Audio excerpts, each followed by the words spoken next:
En el nombre del Padre, del Hijo y del Espíritu Santo. Amén. Ven, Espíritu Santo, y llena los corazones de tus fieles y enciende en ellos el fuego de tu amor. Envía tu Espíritu Creador y se renovará la faz de la tierra. Estamos estudiando el Catecismo de la Iglesia Católica, su tercera parte, la vida en Cristo. Segunda sesión, los 10 mandamientos, capítulo segundo, amarás a tu prójimo como a ti mismo. Artículo sexto, el sexto mandamiento.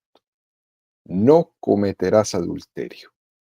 Habéis oído que se dijo, no cometerás adulterio. Pues yo os digo, todo el que mira a una mujer deseándola ya cometió adulterio con ella en su corazón. Continuamos subiendo el monte Sinaí de la mano de Moisés a recibir allá arriba los 10 mandamientos. Son 2.285 metros que mide el monte Sinaí y el catecismo dedica 505 números al estudio de los 10 mandamientos. Es decir, subiremos 4 metros del monte Sinaí por cada número del catecismo que estudiemos. Hoy nos encontramos en el metro 1244 de altura. Estamos en el tercer apartado de este artículo, donde el Catecismo dedica 20 números al estudio del tema que tiene como título El amor de los esposos. El día de hoy vamos a profundizar en los números 2366 y 2367 con el tema La fecundidad del matrimonio. Número 2366 del Catecismo de la Iglesia Católica dice: la fecundidad es un don, un fin del matrimonio, pues el amor conyugal tiene naturalmente a ser fecundo. El niño no viene de fuera a añadirse al amor mutuo de los esposos, brota del corazón mismo de ese don recíproco, del que es fruto y cumplimiento. Por eso la Iglesia, que está en favor de la vida, enseña que todo acto matrimonial en sí mismo debe quedar abierto a la transmisión de la vida. Esta doctrina, muchas veces expuesta por el magisterio, está fundada sobre la inseparable conexión que Dios ha querido y que el hombre no puede romper por su propia iniciativa entre los dos significados del acto conyugal, el significado unitivo y el significado procreador.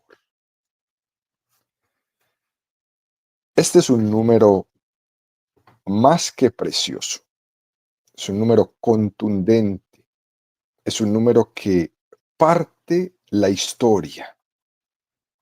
Es una concepción moral que la Iglesia ha mantenido siempre, en contra de todos aquellos que piensan que sobre el tema de la fecundidad, de la apertura a la vida, la Iglesia iba en algún momento a cambiar su enseñanza. Y eso no pasó. La Iglesia siempre ha enseñado que la vida es sagrada. La vida es dada por Dios y que es una inmoralidad todo aquello que vaya en contra de la vida.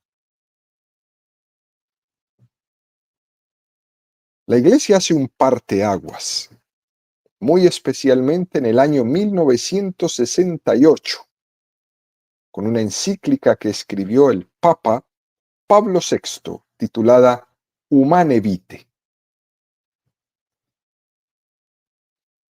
Lo cierto, queridos amigos, es que la Iglesia, en su doctrina sobre la apertura a la vida, es tan antigua como el cristianismo mismo.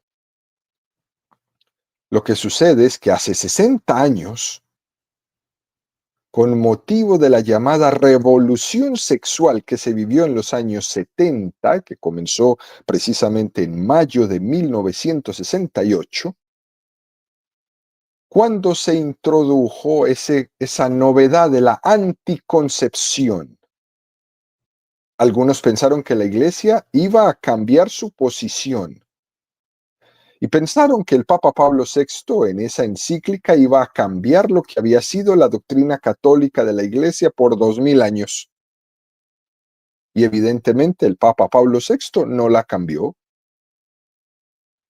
La tradición de la Iglesia en esa doctrina que está recogida en muchos textos anteriores e incluso que tiene las más profundas raíces en la Sagrada Escritura, lo que hizo la Iglesia fue sellarlo para siempre. Por eso la importancia de esta encíclica que les invito a todos a sacar un momento y leerla, la encíclica Humane Vitae. Hay unas bases fundamentales también que se han tomado para esta encíclica tomada del pecado de Onam. De ahí nace ese término que se usa, el pecado de onanismo, basado en Génesis 38, 8, 11. Entonces Judá dijo a Onán: cásate con la mujer de tu hermano y cumple como cuñado con ella, procurando descendencia a tu hermano. Onán sabía que aquella descendencia no sería suya, y así, si bien tuvo relaciones con su cuñada, derramaba a tierra su semen, evitando el dar descendencia a su hermano. Pareció mal a Yahvé lo que hacía, y le hizo morir también a él. Entonces Judá a su nuera Tamar le dijo: quédate como viuda en casa de tu padre hasta que crezca mi hijo Selah.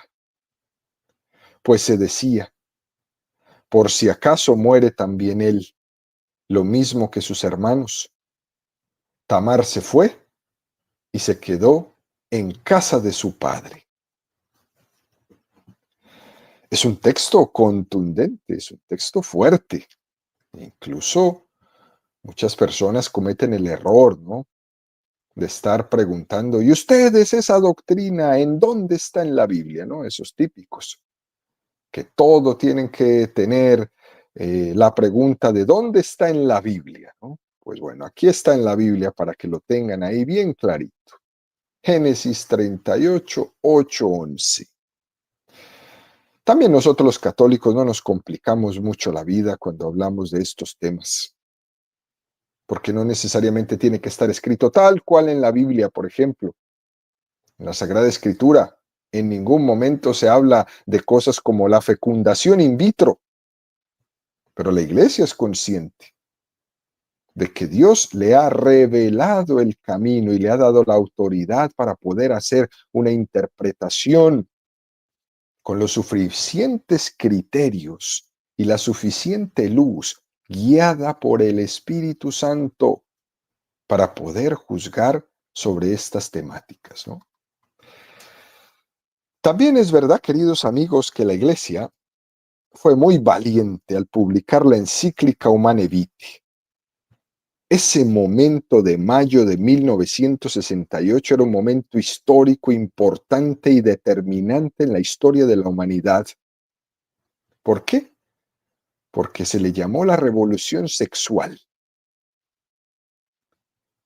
Recordemos que la encíclica Humane Vitae fue publicada por el Papa Pablo VI el 29 de julio de 1968, 2 meses después de la famosa explosión del mayo del 68 en Francia, donde se proclamó la revolución sexual, donde se propagaba el amor libre, donde se gritaba: mi cuerpo es mío y hago con él lo que quiera, donde se proclamaba el aborto como un derecho de la mujer, etcétera, etcétera, etcétera. Toda esa locura,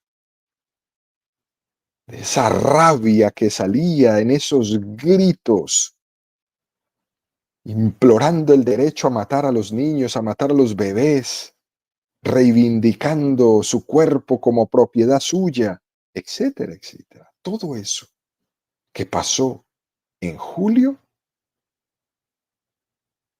el Papa publica la encíclica Humane Vitae y le da un golpe contundente a esa terrible corriente que pretendía confundir a las personas, en especial a los católicos, sobre el tema de la vida.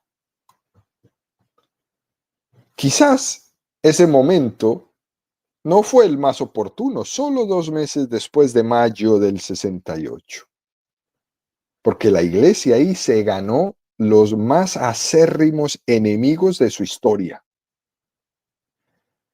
Pero eso nos ayudó a darnos cuenta nuevamente que la iglesia es la única institución en el mundo que no le tiene miedo a los enemigos, porque sabe que es de Dios y porque no le mueve el índice de popularidad que pueda tener, porque no se vende al mejor postor o a la ideología de turno, adoptando sus corrientes para que las personas no se alejen de ella o no la consideren su enemiga. Y fue profeta. La iglesia se mueve como profeta y el profeta anuncia y denuncia. Y cuando denuncia, se gana a todos los enemigos. Y el cristianismo católico en esto es experto, en generar enemigos por defender al hombre. Como decía Chesterton, ¿no? El cristianismo nos libera de la esclavitud de ser hijos de nuestro tiempo, porque la verdad moral no puede depender del tiempo que nos toca vivir. No nos vendemos. Si nuestro entorno es puritano o si nuestro entorno es liberal o lo que sea, nuestra moral no puede depender del tiempo o del lugar en el que nos ha tocado vivir. Ser cristiano católico es ser universal. Y la verdad de Cristo no tiene tiempo ni lugar. Más bien, se inserta en el tiempo y en el mundo, pero no es del mundo. Es una enseñanza eterna. Por eso me refiero, queridos amigos, a que a mí me ha parecido un acto de tremenda valentía la publicación del Papa Pablo VI de la encíclica Humane Vitae, porque es una gran proclamación de la verdad cristiana sobre el tema de la sexualidad humana, de que tiene que estar abierta la vida. Mientras que el hombre gritaba ya en las calles de París, tomen anticonceptivos, no tengan hijos, aborten. La iglesia proclamaba todo lo contrario. En el contexto cultural de la revolución sexual, era muy fuerte. Se había producido esto en el mundo de los europeos, un cambio tremendo del contexto rural al contexto urbano, donde la gente se salía de los campos para irse a las ciudades, donde en las ciudades se construían casas pequeñas, como hoy día lo hacen. Cada vez las casas son más pequeñas para obligar a las familias a no tener hijos. Imagínense usted el control de la natalidad, todo lo que tiene en sí. Y fijémonos, queridos, cómo todo inició con la supuesta liberación de la mujer. Que las mujeres no sean esclavas de los hombres. Luego, que las mujeres parezcan hombres, que se comporten como hombres, trabajen como hombres, que ya no hagan labores de madre, sino que se vuelvan empresarias, choferes, taxistas, médicos, todo. Que se vuelvan hombres, que se casen entre ellas. Pero algo en su naturaleza de mujer les decía que querían ser madres. Y entonces empiezan a recurrir a las técnicas de la ciencia para que se les dé un hijo, aunque sea en fecundación in vitro. Las mujeres quieren ser madres. Luego de todo eso, Se dieron cuenta que las mujeres reaccionaron y que ese rol de hombre no era para ellas realmente, que hay un rol específico precioso que era indispensable para la humanidad de ser mujer. Y entonces, queriendo tener hijos,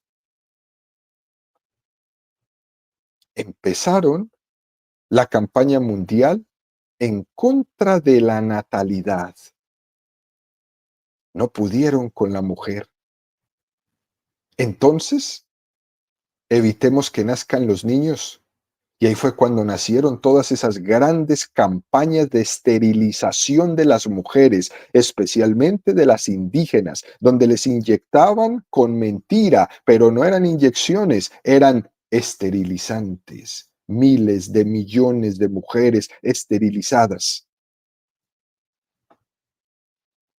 Por lo que pensaron, y entonces, ¿qué sigue? Cuando las mujeres se dieron cuenta que las estaban esterilizando, allá en California, que fue donde explotó todo eso, y después se dieron cuenta que habían esterilizado 5,000 mujeres en Oaxaca y las indígenas en todo Sudamérica y en África, en el mundo entero, esta campaña diabólica de esterilización de las mujeres para que no tuvieran hijos. Cuando esto explotó y se dieron cuenta que no podían ya tan fácil seguir esterilizando a las mujeres, se preguntaron, ¿y ahora qué hacemos? Y la respuesta es lo que vemos hoy día. Entonces, si queremos frenar la natalidad, hagamos que los hombres se crean mujeres. Y eso es lo que vivimos hoy. Hombres que se creen mujeres y no tienen hijos. Y nos preguntamos, ¿y después de esto, qué sigue? ¿Qué será lo que van a ver nuestros ojos después de que pase la locura de toda esta cantidad de hombres que se creen mujeres? Espero que Dios nos dé un poco de vida para verlo, porque ya hemos visto todo lo anterior. Hemos visto mujeres que se creen hombres, hemos visto mujeres esterilizadas, hemos visto mujeres que regresaron a la vida para ser madres. Ahora estamos viendo hombres que se creen mujeres. Ahí les dejo a su imaginación. ¿Qué seguirá en esta campaña diabólica en contra de la vida, en contra de la natalidad, en contra de la fecundidad? ¿Qué seguirá? Toda esa revolución sexual coincide con ese contexto de mayo de 1968. Y eso va de la mano del progreso económico.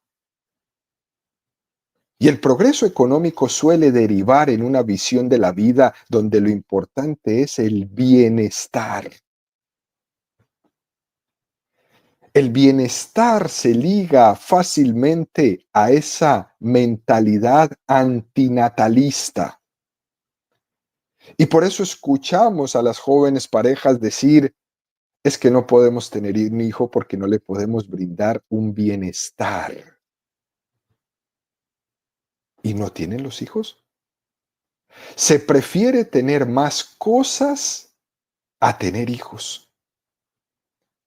Se confunde fácilmente paternidad responsable con paternidad confortable y se renuncia a la vida. Se deja de entender que la paternidad y la maternidad son una vocación de totalidad, porque es que los hijos nos piden todo y la entrega es enorme. Ser padre y ser madre es ser santos héroes. Usted no tiene un minuto para nada. Usted se desgasta desde que abre los ojos hasta que se los cierra y todo es girando alrededor de los niños. Eso es ser héroe. Abiertos a la vida. No cerrados buscando bienestar, cosas, tener cosas.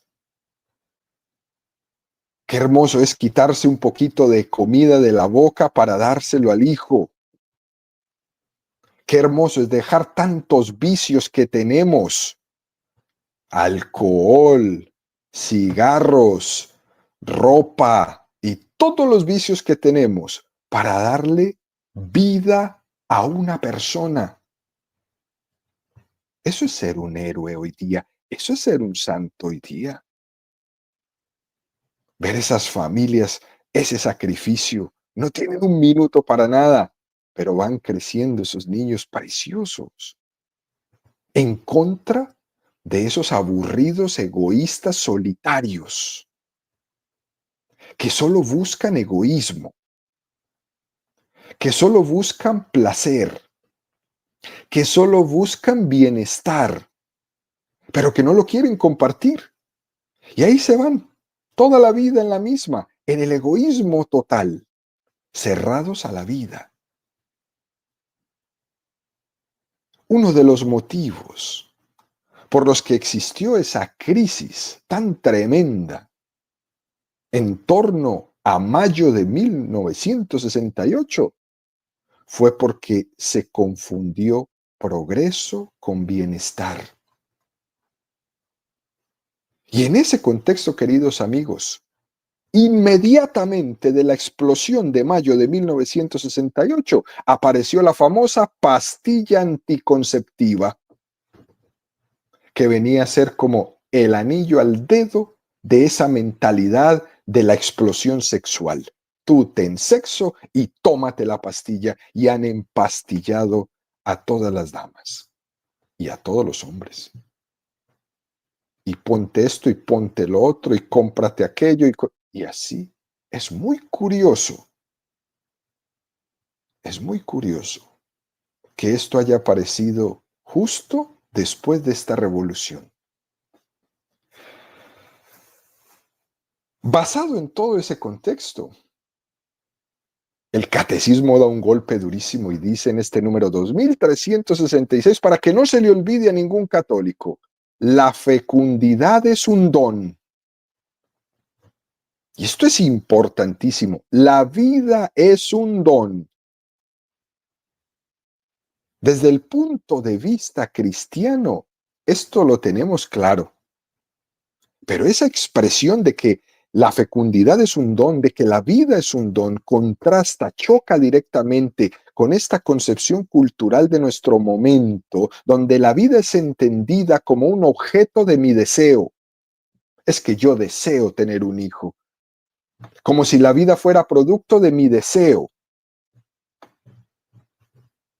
Como en esta cultura todo lo reducimos a una especie de comercialización, podemos llegar a entender la vida como que yo la encargo a mi gusto. Como quien dice, me voy a hacer una casa, me voy a comprar un automóvil. Entonces también creen que pueden decir, voy a tener un hijo. Y se llega a pensar que la vida es esta dinámica. Y ese es un riesgo que todos tenemos, porque es fácil que todos en cierto nivel nos afecte esta mentalidad. Pero aquí el catecismo es muy contundente. La vida es un don. Es verdad que Dios nos ha dado una capacidad de discernimiento, pero lo primero es entender que la vida es un don, que la vida no es un objeto de consumo. En nuestro lenguaje cristiano es muy común escuchar esta cosa tan bella que dice: Dios nos ha dado un hijo. Para entender que la vida es un don. ¿Eh? Dios nos ha dado un hijo. ¿Por qué? Porque la fecundidad no es un derecho. La vida no es un derecho. Cuando se abrió el debate sobre el supuesto adopción de niños por parte de parejas homosexuales, se argumentaba en los congresos esto: usted no tiene derecho a tener un niño. En cualquier caso, será el niño el que tiene derecho a tener un padre y una madre. Nosotros no podemos hablar de la vida en términos de derechos. Uno tiene derecho a que le dejen vivir. Uno tiene derecho a tener una casa, a tener un trabajo, a tener el alimento. Uno tiene derecho a muchas cosas, pero no tiene derecho a la vida, porque la vida es un don. La vida es un regalo, no un derecho. Que te dejen vivir es un derecho, pero la vida es un don. Luego dice el catecismo en este número 2366, la fecundidad es un don, un fin del matrimonio. Esto parece bastante obvio, pero sin embargo hay que volverlo a recalcar. La iglesia se encuentra con matrimonios que se realizan y se consuman y después descubre que explícitamente habían pactado estar cerrados a la fecundidad, cerrados a la vida, por lo que ese matrimonio es nulo, es nulo, no ha existido. Así que hay que traer esto a la reflexión de todos. Pueden haber muchos matrimonios que están nulos, que no existen. Vivirán juntos, pero no son matrimonio, porque están cerrados a la vida. Entender que no se ha producido el matrimonio porque estaba cerrado a una de las finalidades específicas del matrimonio, la fecundidad. Y dicho sea también importante, otra cosa diferente es que ese matrimonio sea infértil. Eso ya es otra cosa y ese es otro tema que tocaremos después. Pero cuando no existe una infertilidad en ese matrimonio, si se cierran a la vida, ese matrimonio es nulo. Luego dice el catecismo algo que es precioso. El niño no viene de fuera a añadirse al amor mutuo de los esposos. Brota del corazón mismo de ese don recíproco del que es fruto y cumplimiento. De razón los bebés generan tanto amor y tanta ternura y tanta unidad. Imagínese usted esto tan bello. El niño no viene de fuera a añadirse al amor mutuo de los esposos, brota del corazón mismo. Tenemos una concepción que la sexualidad y la fecundidad se pueden separar, de tal manera que la actitud es, ¿le ponemos niño a la sexualidad o no le ponemos niño? Y ese no es. Como si la fecundidad fuera algo que viene de fuera. Y la realidad es otra. Brota de dentro mismo. La fecundidad es algo que no podemos poner o quitar, según me parezca. Brota de dentro. Y aquí para acuñar esto, el Papa Benedicto XVI pronunció un discurso increíble en el año 2008 en frente de los participantes de un congreso internacional en la Universidad Católica de Roma con motivo de los 40 años de la encíclica Humanae Vitae, es decir, hace 20 años casi. Y decía el Papa Benedicto XVII esto: los esposos, habiendo recibido el don del amor, están llamados a hacerse a su vez don del uno al otro, sin reservas. Solo así, los aspectos propios y exclusivos de los cónyuges son verdaderamente actos de amor, que mientras les unen en una sola carne, construyen una genuina comunión de personas. Por tanto, la lógica de la totalidad del don configura intrínsecamente el amor conyugal y gracias a la efusión sacramental del Espíritu Santo se convierte en el medio para realizar en la propia vida una auténtica caridad conyugal. La posibilidad de crear una vida humana está incluida en la donación integral de los cónyuges. Y si de hecho cada forma de amor tiende a difundir la plenitud de la que vive, el amor conyugal tiene una forma propia de comunicarse, generar hijos.